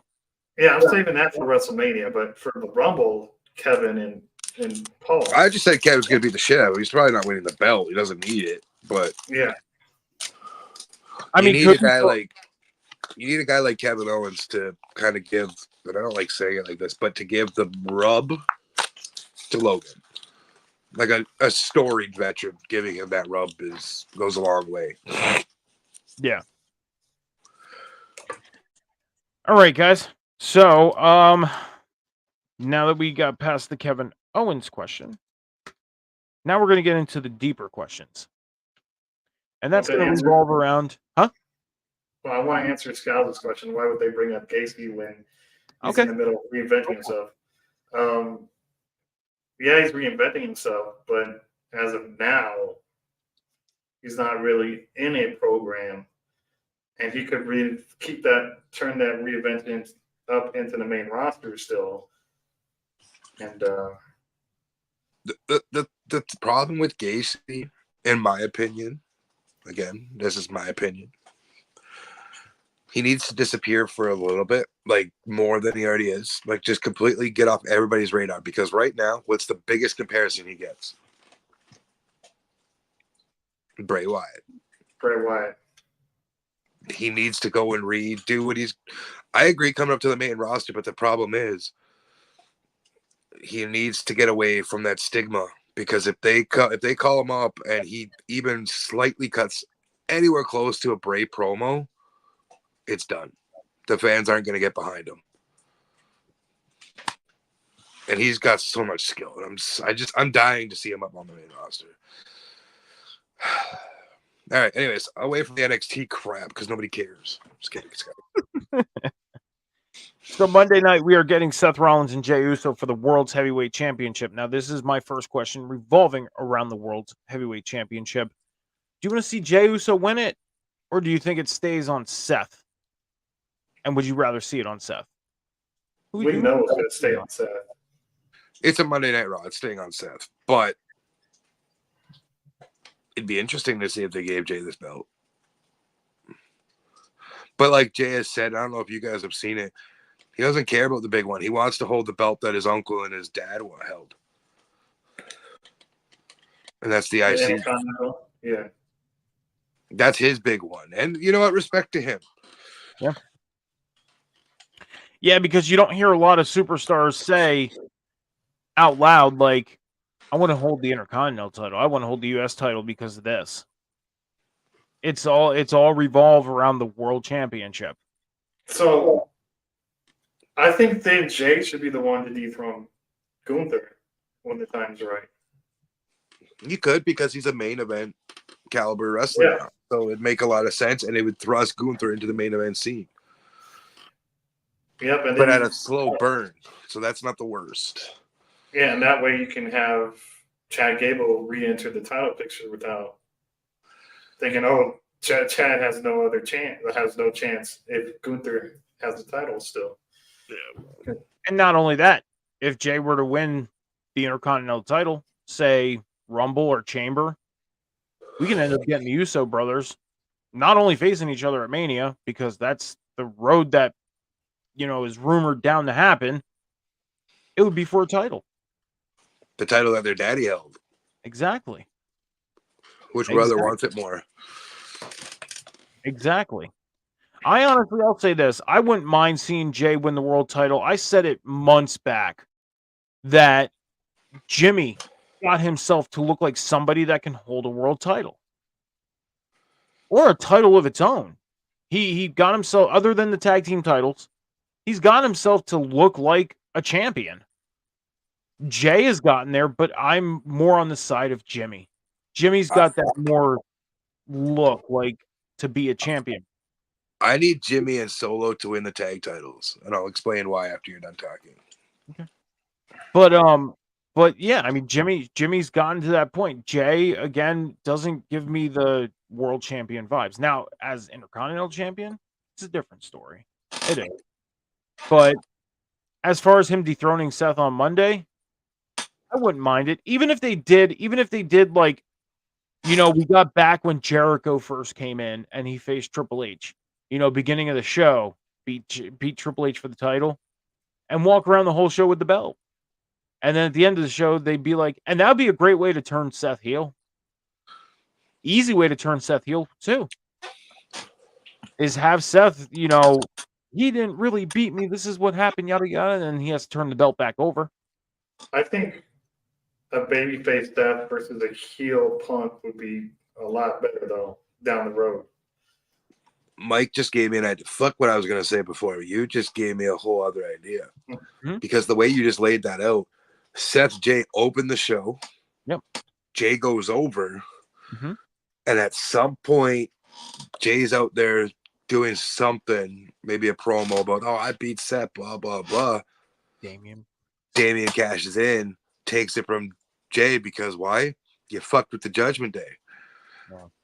And then you set up Seth versus Priest at Rumble. Yeah. And then Seth can very easily win the world title back. You're giving Damian Priest, 8 weeks to hold the world title. That's a little sample run to see how he would do as a world champion, not only on TV, but on the road during live events. See if he brings a house in, whether he's successful with it or not. And you could set up many different things, just like Scout. Okay, so Drew versus Priest. You can set that up too. So what if we have at the Rumble then a triple threat? Because obviously Jay, Seth, Priest, because Jay needs his rematch still. Well, there's many different avenues. You can even set up a Fatal 4 with Drew in there. Yeah. And then you have Punk. I hate to say it, you have Punk win the Royal Rumble. You get Punk and Steph at Mania. Giving both them their Mania main event. Yeah. Listen, I see what you're saying, Scals. Drew wins, gets his moment. I could give two fucks about Drew getting his moment. I'm so over that. Like, I don't. I know where Drew winning. Yeah. Drew doesn't entertain me. He's boring to me. He was a stale champion too. I don't care if he was in the pandemic. He was a stale champion. I'll say this. With Drew McIntyre getting his moment, is it something I still would want to see? Yes, but it's getting more faded as time goes on. And yeah, Seth and Punk don't need a title, sure, but why not have one of the biggest prize on the line? It makes it more compelling storyline. That it's more than a title. And you guys honestly took away one of my questions. Damn, my bad. With my comment. No, it's okay. No, it's cool. I'm cool with it because these were actually part of my questions. One of the questions was, do you want to see Seth Rollins versus CM Punk at WrestleMania 40? And would you rather see it for the championship? Or do you think it doesn't need a title? I think that could be the only match on night one, and it would sell the building out. Just because everybody wants to see that shit come to a head. I understand that we keep kayfabe, we try to keep kayfabe alive in wrestling, and I mean it's come out quietly that Seth said it was a work. He was overreacting on purpose. He doesn't like Phil Brooks. Like that's just the way it is. It's whatever. You don't have to like each other. But Seth's not stupid. There's money to be made there, and a lot of it. That is what you would call a money. It's a win-win for both wrestlers. If it was boxing, both of them would be walking away with a bag. Oh yeah. Like It doesn't even matter who wins that match. The fans win. That's what counts. And I think WrestleMania, they get existential like bonuses either way too. It all depends on what part of the card they're on. If a title's involved, like all that stuff does matter. And like they always say, real life does turn into dollar signs. I mean, look at Edge and Matt Hardy. Dollar signs. Real life turned into dollar signs. You know, that's one example. There's many examples out there that was real life that turned into dollar signs.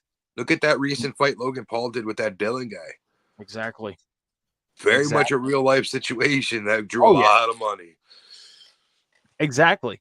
And this is going to be far out there. Say like, I'm wishing this is a wish list thing. Don't come for me. Don't quote me. But what if my wish list? What if we get a surprise return at the Rumble for AJ Lee, right? And down the line, WrestleMania, CM Punk versus Seth Rollins.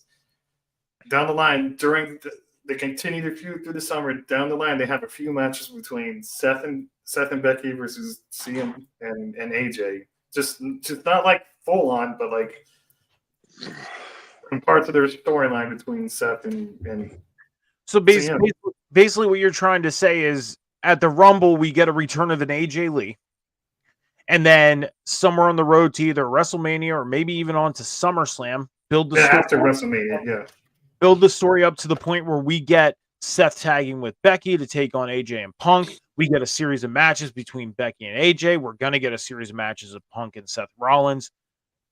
That's pretty much what you're building to? Yeah. Okay. Be interesting. They would really, for me as a fan, and this is just my viewpoint as a fan, they would really need to do something to keep me interested. There has to be something. Yeah, it's interesting. Don't get me wrong. I see where you're going with it. Like they don't need a team. Like it's just during like a little bit of the feud. They don't really need a team like through like obviously. It's just to spice up the CM Punk and Seth Rollins feud. So like your idea is have them do it the whole summer, right? The summer of Punk, summer of Rollins. That's 9 weeks. 9. That's four and a half weeks too long, in my opinion, for that feud. You don't want to carry it 2 months. None of the four of them can carry that long. Yeah, and you got to think AJ. She's been out of wrestling for a very, very long time. Like, I'm not saying that she hasn't gotten in the ring. I'm sure she's gotten in the ring to train, and she's kept up on it. But I think if WWE brings her back, well, you're thinking on your thought there, and I'm sorry. If WWE brings her back, it'll be a one-off Rumble appearance, and she'll work in the women's division of helping book. Yeah. I don't. She could be a part-timer too, as well. Kind of like a Trish Stratus, like. She can. The problem, this is the thing with the problem with the Trish Stratus thing for me, anyways, was Trish didn't interest me at all being there. She didn't. Would AJ interest me? She would, but I think if she was on screen and off screen and she wasn't there on a consistent level, I feel like people would forget. AJ's not a. Sorry, go ahead. Yeah, I was going to say, simply put, though, AJ can cut way better promos than Trish Stratus. Oh, definitely. But I think she would get forgotten about. Yeah. The only thing with AJ is she doesn't put ass in. She would for a couple weeks, sure. Yeah. But to go 2+ months, she doesn't put asses in seats enough to even warrant that from her.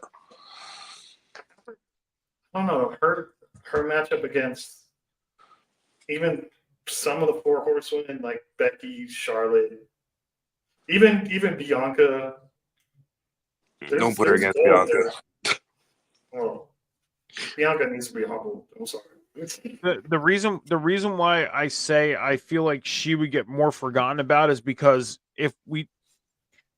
she wouldn't give that presence nowadays to where we would remember her because of all the big names and big what's the word that I'm looking for? Personalities. The big personalities are there. You go back to when she was there with, a Paige and Natalia, the Bellas. Like there wasn't big enough personalities to be there to where if she was gone for a while, we would miss her. But Now you get into the realm of there's Charlotte, Becky, Bailey, Io, Kyrie, Asuka. You got big names, big personalities. Bianca Belair, big name, big personalities. To where if she would come and then go away for a while, she'd be forgotten. You want to know a prime example of what you're saying? She's not forgotten, but nobody could care, or at least in my opinion. Yeah. Mercedes. Nobody cares if she comes back or not. And she's a big personality. Nobody cares.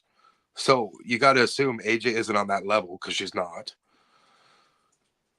It'd just be that I see, like I see your point, and I think the nostalgia in you is kicking in a little bit with that. Yeah, because I'm thinking in a promo between AJ Lee and like Charlotte Flair, and AJ Lee with her promo skills has a lot to work with just the name Flair. Like she can go that route of, oh, your last name has gave you so much, blah blah blah. As to me, when I was here, like see, but that argument could be there. You could fire back at AJ and be like, well, you only got where you got because of who you slept with. Well, she did the same kind of promo with the Bellas back in the day, so that's what I'm saying. Like, and the story of the whole like building off name thing. It's been done so many times. I hate to say it, but Charlotte's far exceeded her dad in every level of wrestling. Oh yeah, definitely, definitely. I agree. She's made her own name. Like at first, yes, you could say, "Oh, she's coming off her dad's back." Can't do that anymore. No, and she's gonna surpass that 16 times. 100%. Pass it. It's gonna happen. But AJ Lee, and this is the other thing, like saying she can cut a better promo. We haven't heard a promo from her in a long time. So she's gonna cut if she's gonna cut a promo and then go away for a little bit, it better be a good enough promo to make me remember it. And then when she shows up on my TV again, make me excited. Like I said, and no disrespect to your opinion, Sean, I think it's a great idea, but the nostalgia is showing on it. We're all nostalgia junkies, right? And that's a problem of ours. But nostalgia wears off. But there's so many big personalities right there that would just over. Let me drop this one on you. The Super Nintendo, that mini came out. The nostalgia was huge. How fast did that shit fall off? Oh, at the point where it's $20. Yeah, that's what I'm saying. It's the same effect, right? The nostalgia is there, but. And this is the thing. People have wanted her back for a decade. I get that. People have wanted her back for a decade. But the question will lie. How's her work in the ring? How is her promo skill? There's so many questions. And yes, could she answer those for us? Yeah. But it better be successful. It better catch my ears. It better catch my eyes. And it better keep me interested. It better. So the issue with that is why they didn't have the best games. It's still the nostalgia factor. Oh, wow. But that's the thing. She's on mic every week for WoW, but she's commentating. Also, realistically, without sounding sexist or anything towards women's wrestling, how many people pay attention to WoW? Compared to how many people pay attention to AEW, WWE? It's on at 10, 11 o'clock at night on the CW.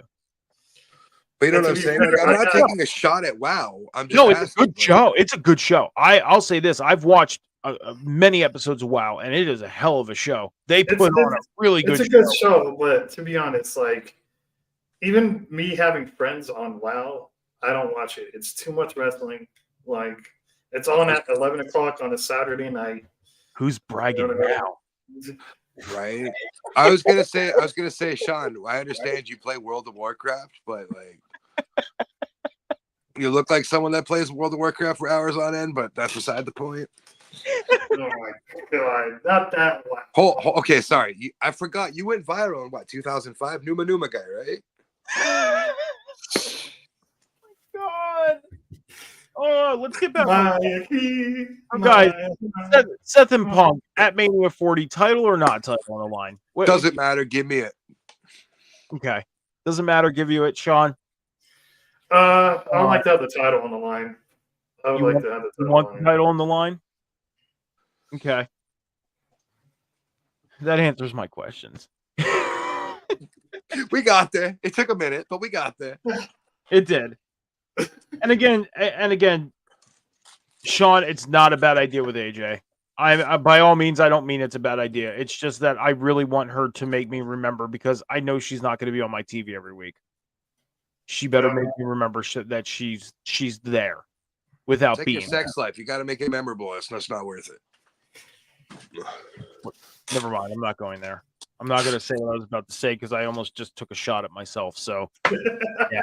No. Hey, don't ever shoot at yourself. That's a problem too, sir. I know. Plexico Burris, would like have a word with that. Anyways, guys, Randy Orton signed with SmackDown this past week, and apparently he's getting the bloodline given to him. And I seen a picture pop up on social media today, a promoed picture of Roman Reigns and Randy Orton for the Royal Rumble. Now, this is not a confirmed thing. This isn't an actual thing yet. But is it something that you guys want to see become reality? Randy versus Roman for the WWE Undisputed Universal Championship at the Royal Rumble. Shadow, you look excited to answer this one. Go I first. am, because I have a theory to it and I want to say it before I lose it. But yes, 100% want to see Randy and Roman at Rumble. And everybody's going to shit on me for this, I'm 100% sure. Randy goes over, gets the win.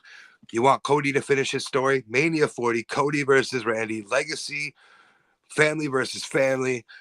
There's so much story to be told there that would be perfect.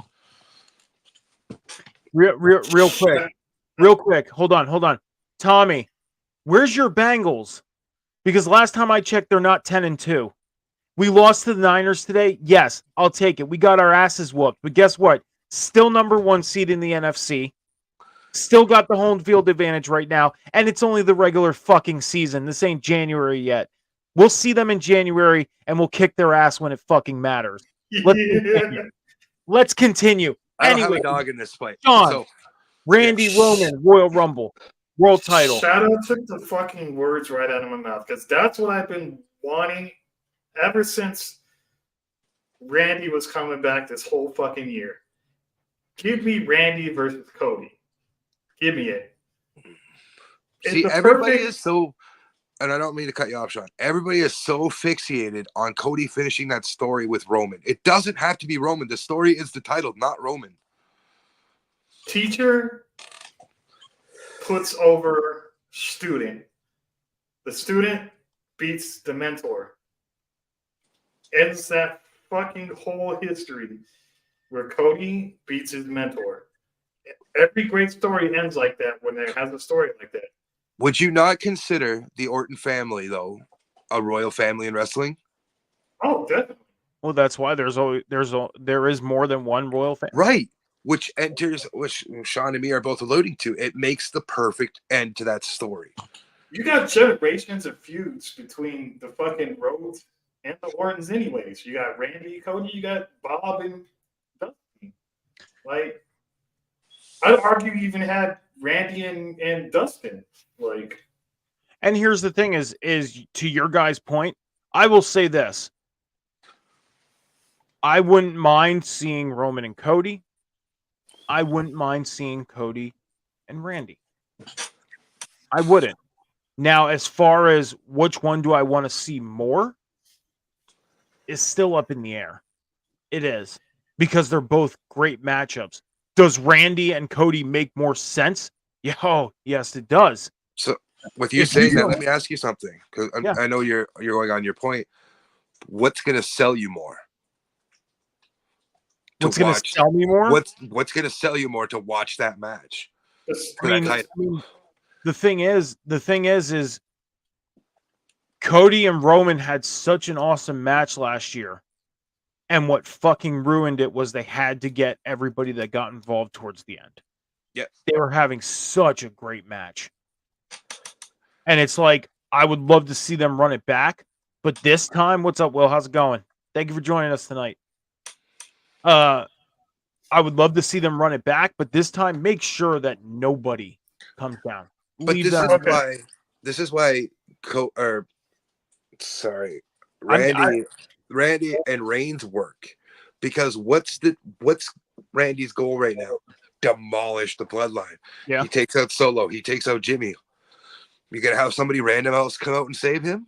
There's nobody left. Nobody in the locker room likes the bloodline. Yep. So it'd be a one-on-one match for the first time. You can't get Paul Heyman involved because somehow he'll get RKO too and be down for 6 hours. Yeah. I mean, he got a fight back at SummerSlam, what, 2 years ago, and he was gone for a couple months. So let me put it this way. Randy and Cody at WrestleMania, it could be the passing of the torch in a way to Cody Rhodes from his mentor.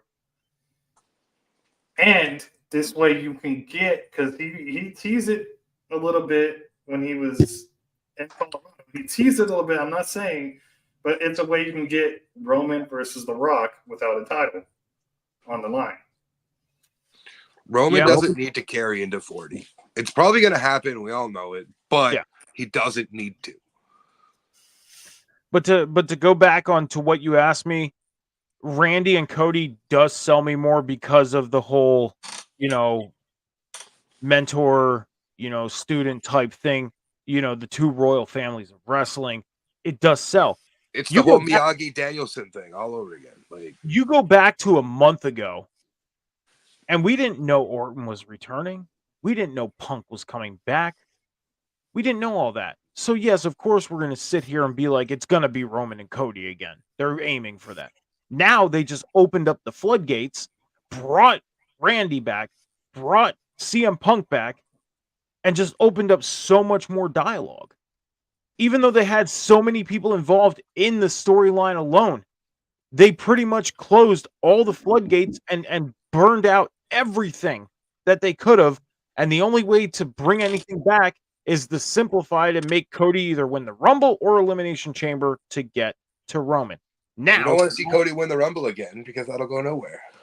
And that's going to bring me to my next question, because Cody... Wait. But before you go, before that, I just want to add, and at WrestleMania 40, it doesn't need to be heel versus babyface. It could be both of them baby faces out of respect, out of the history.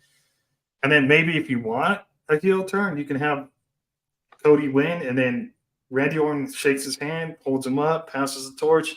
After that, RKOs. And then Priest comes out and steals the title away like many moons ago when Dusty didn't get the belt for long. Damn.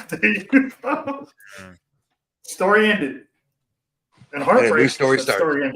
Story ended. To get into it, Cody was the first one to declare into the Royal Rumble. Do you think / do you want to see him win again? And if not, if you had 3 people in mind to see win it, who? Okay. Can I first start off by saying Cody Rhodes' announcements are starting to turn out to be like Tony Khan announcements. Yeah, but they're at least better. A little bit, but they're still kind of disappointing. Like obviously you were entering the Royal Rumble. Like, obviously. Does that really need to be an announcement? Like, yes, that's how they used to do it. Yeah, he's declaring his spot into the Rumble. They did doesn't need to be promoted as Cody Rhodes has a big announcement. Like, they didn't say a big announcement. They just said announcement.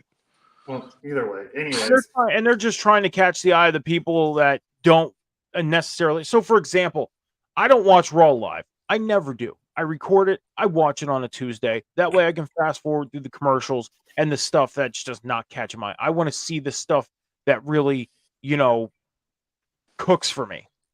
I get through the stuff that doesn't interest me. So I watch it on a Tuesday. Monday nights, I don't watch it live. That's what they're doing is they're saying Cody Rhodes has a big announcement. So now that's going to leave your interest of like, okay, what's his announcement? I wonder what it's going to be. I got to watch. It's just that natural catch the eye. So back to your question. Cody's not winning. I don't have a 3. It's going to be CM Punk because you can't tell me when he signed this new deal, one of the agreements is he gets to main event at least in the next 2 years of Rumble, whether it's night 1 or 2. It's going to be Punk and Seth that, you know, I'm just going out the thing that, you know, nobody loses titles until Mania, right? So we go Seth and Punk at night 1, Roman and or Randy and Cody night 2. Like, but no, Cody's not winning. I don't want to see him. So you're saying CM Punk. Do you have 2 other people in mind? If I'll it's throw not LA Knight because he's got that momentum. okay. And just to add insult to injury, throw Damian Priest in there. Because if he loses the Rumble, he's like, fuck you guys. I still got this bitch. Hey, what if he wins the Rumble and he still has the Money in the Bank? It's like, he can lose at Mania and be like, you know what, fuck you, instead of beating him down and cashing this in. Just I was about to say that. Just think of that. Say he wins the Rumble and ends up main eventing night number 1, loses the initial match, attacks whoever he faced, cashes in Money in the Bank, and he walks out as champion anyways. I think that might be on the level of Seth's type of cash in too. Then, like, what he could do is night 1 he main events, he loses his title shot, right?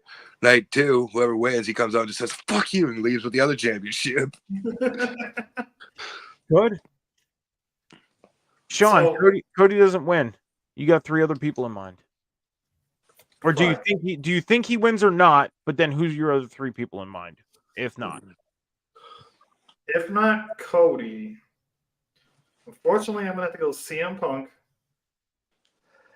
I do like the idea of LA Knight. And the third one, obviously, is the Ring General Gunther.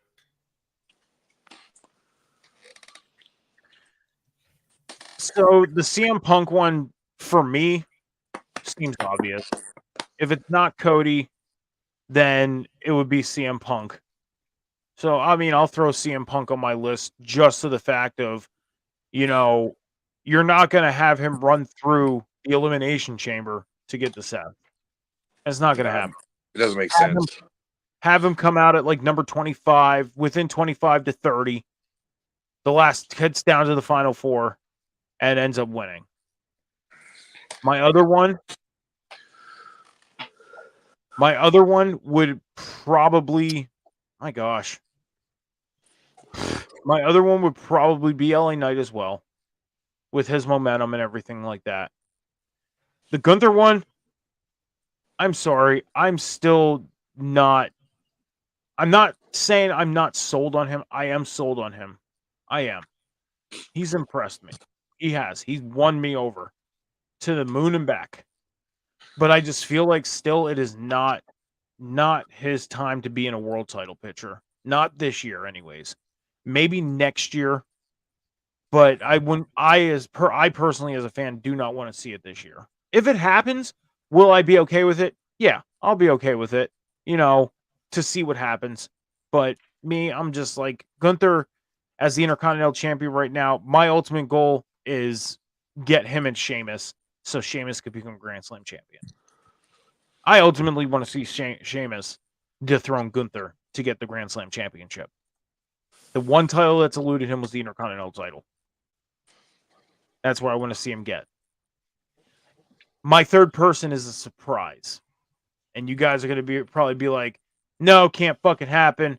But it can happen. Gobbledygooker? Nope. Nick Aldis. No. Nick Aldis is my third. I get Because he is still and he's an in-ring performer.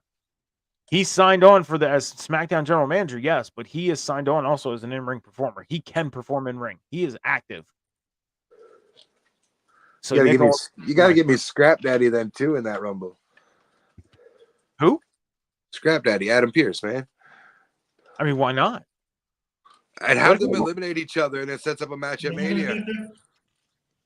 I could see that happening, honestly. I could see it happening. I can. We've seen worse things like Mae Young give birth to a hand, so why not? Yeah, the question gets asked to Mark Henry all the time too about that, and he never gives a straight answer. Yeah, that's great. Well, I did have one last question because that was question number 11. unless I ran through all of them. I think I did run through all of them because I think you did because we stole one from you. Yeah, you guys did. You guys stole one of my questions. So this can't be the 12 questions of Funday Sunday Funday. Well, here, add a random question that's not wrestling related or something. Why not add a random question? It's Funday, right? So it is. It is. Now I gotta think of something. You're putting me on the fucking spot here. All right, here. What's your go-to chocolate bar? There you go. My go-to chocolate bar? Yeah. Oh, I'm pretty, basic. Hershey's. Okay. Without the pecans, walnuts, whatever's in it. I know what Sean's is. What's the his? Nutty Buddy? The Nutty Buddy? What's the Nutty Buddy? I actually have a story. We have a story. We have a Sean story time with Sean. So I have a friend. I had a friend, old friend from Your a Nutty few Buddy. years ago.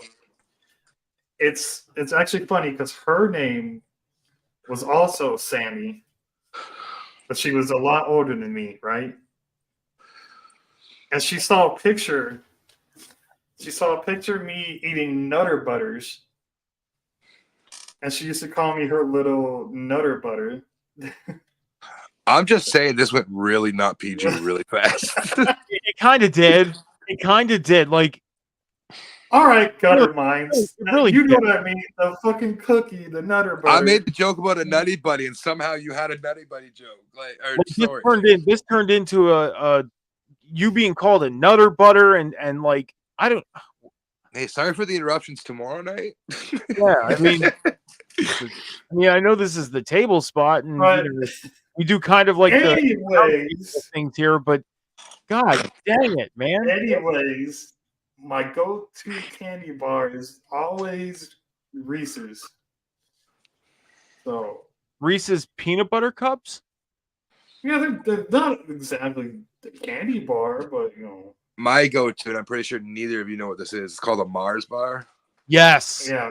Yes. So good. We do have them here in the States. Okay, I wasn't sure because I know they're Canadian, right? So I do have them here. Yeah. I'll go with a Butterfinger then, or a Babe Ruth, one of those two, if we're going with the bars. Either way, it's something full of nuts, huh? Oh no! I was gonna say it, but I didn't want to go there. Fuck you. Thus, coming back to the Nutty Buddy.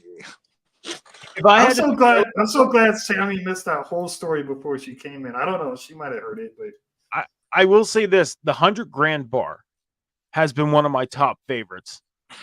It has been one of my top favorites. Oh, dude. I'm going to say this right now. I'm going to get a box of 100 grand bars and I'm going to send them to you. And if you don't like them and everybody in your household can eat chocolate and stuff, I'm going to just send them to you. Everybody else can if you don't like them. But I'm going to send you 100 grand bars. Oh my God. Amazing. You'd love them. All right. You love them. I guarantee you it will. All right, Grandpa. Mars bars. Okay. All What? right, Why do you call me a grandpa? Just because of Sammy's comment. Yeah. What are you talking about? 100 grand bars are for old people. Sean, don't you have like a meet and greet to get to or something? No, but I have an announcement when we're wrapping up. So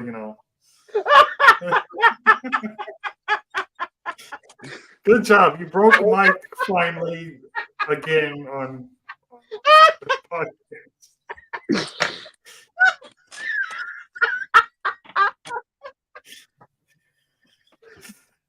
I guess I'm closing the show tonight, am I?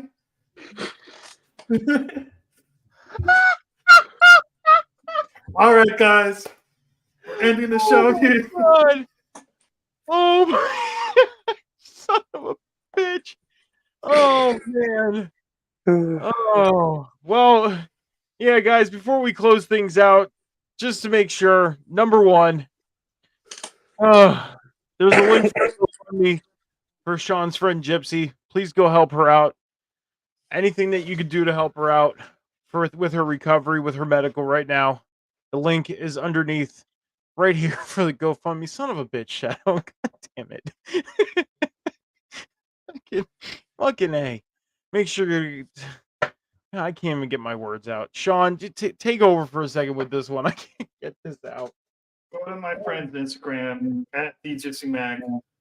Click her link in the bio. She has 2 links: her GoFundMe and her Linktree. Click her Linktree as well as a Cash App. Buy her merch. Anything you can do to help, or even just share the GoFundMe link around. She'll be able to come back to wrestling in March, and I just want to help her make her recovery a hell of a lot better in this time while she's not able to wrestle. Also, an announcement: December 8th at Pride Style Pro here in Las Vegas, the Social Pack, it's official, is officially sponsoring the Pride Style Pro Championship match between the Black Swan, Zoe Dubois, and the champion, Papa Yahtzee. It's been in the works for a few weeks now, and it's finally happened. So the Social Pack is sponsoring its first event. Too bad I can't sponsor a live. Huh? Just picking on joking. I do have a real quick announcement, real quick. As I said earlier in the night, that I will be going to AEW's World's End pay-per-view on Saturday, December 30th.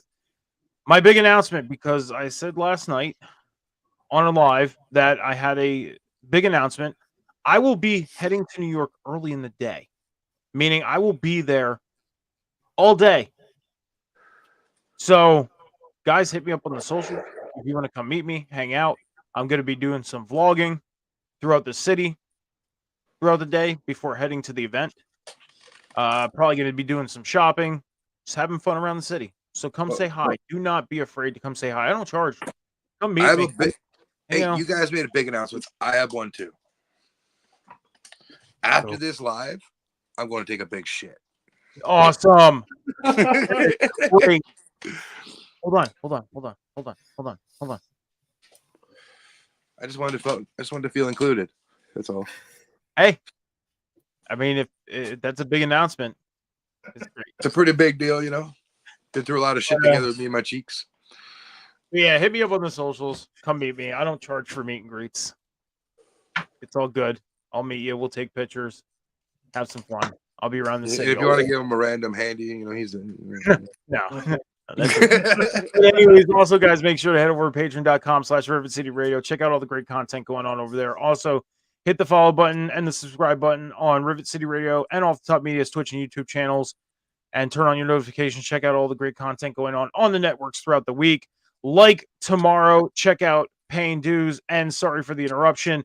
On Tuesday, Nerdy News at 4:20. And on Wednesday, I don't have that on my list right now. Yeah, Cam G's The Boom. The Boom is on Wednesdays as well. So, guys, with that being said, first off, Sean, I have your socials underneath here. Everybody can go follow Sean. Check out all the stuff, the content that he puts on his social medias. Sean, where else can people find you on the network? Right here every Sunday night, and we're still on hiatus, but when we bring it back, the IWG with Will Gray, right here on Rivet City Radio, and you can sometimes catch me on Off the Top Media. Times. All righty. And Shadow, if you want to shout out your social medias where people can find you on the network. Listen, if your dumbasses don't know where I am by now, you don't need to be following me. With that being said, you guys can head over to my social medias. I made it majorly easy for everybody on Instagram, X, TikTok, and Snapchat. Metal Mike 714. Don't be afraid to head over there, hit the follow button. I put out content on all the platforms. Even my Snapchat people, do not be afraid to add me on Snapchat. Nobody has. I had one person in the past 2 weeks add me, and that was this guy right here. So, yeah, he's my only new add-on on Snapchat. So come add me on Snapchat. I put stuff on there like announcements and stuff for shows. He charges $5 for feet pics. Yes, exactly. I charge $5 for feet pics, and if you want other pics, it's $100. But anyways, I make announcements for things on Snapchat as well that I don't put on Instagram, X, or TikTok. So hit me up on Snapchat and check that out. As far as the networks, as I got another ad on my Snapchat, thank you very much. But also, you can find me here every Sunday night on the Table Spot, 10 p.m. Eastern Standard Time, right after Botch Spots and Chair Shots. That's on at 8 p.m. Eastern Standard Time here on Sunday nights. On Wednesday, on Wednesday nights, you can catch me on the show that's on Wednesday nights. We will have everything together and ready to go for that. Right now, I believe the Boom is actually on a hiatus, but I'm usually on there every Wednesday night after AEW Dynamite. On Saturday night, I'm on Prince's Movie Madness at 8 p.m. Eastern Standard Time with Prince. And on Sunday mornings at 11 a.m. on Rivet City Red Zone, right here on Rivet City Radio's Twitch, Off the Top Media's YouTube channel. Come catch me and Johnny H as we discuss everything that happens in pro football, college football, and USFL, XFL are going to be kicking off March 30th, 2024. So once the NFL is done, we're going to be heading over to the USFL, XFL. So come catch that as well as all the off-season stuff for NFL and college football. With that being said, gentlemen, it has been fun. It has been a great night. Shadow, appreciate you for joining us tonight. Thank you very much for coming on tonight, being our special guest. It's been a while since we talked some wrestling, so it's cool. I like it. Well, I hope you had a lot of fun tonight. It was fun having you here. Yeah, I broke you, so I'm going to count it as a win. But until next Sunday, everybody, be kind to each other, be good to each other, be patient with each other. Always remember that the world is not moving as fast as you think. Until next time, deuce.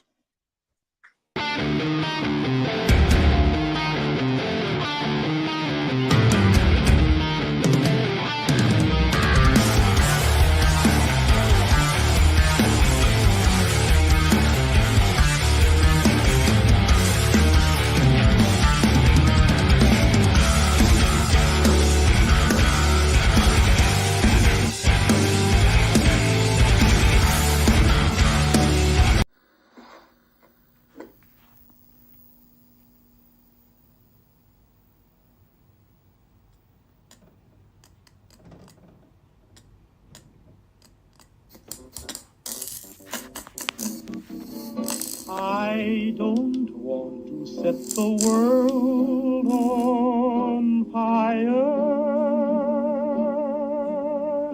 I just want to start a flame in your heart. In my heart I have but one desire,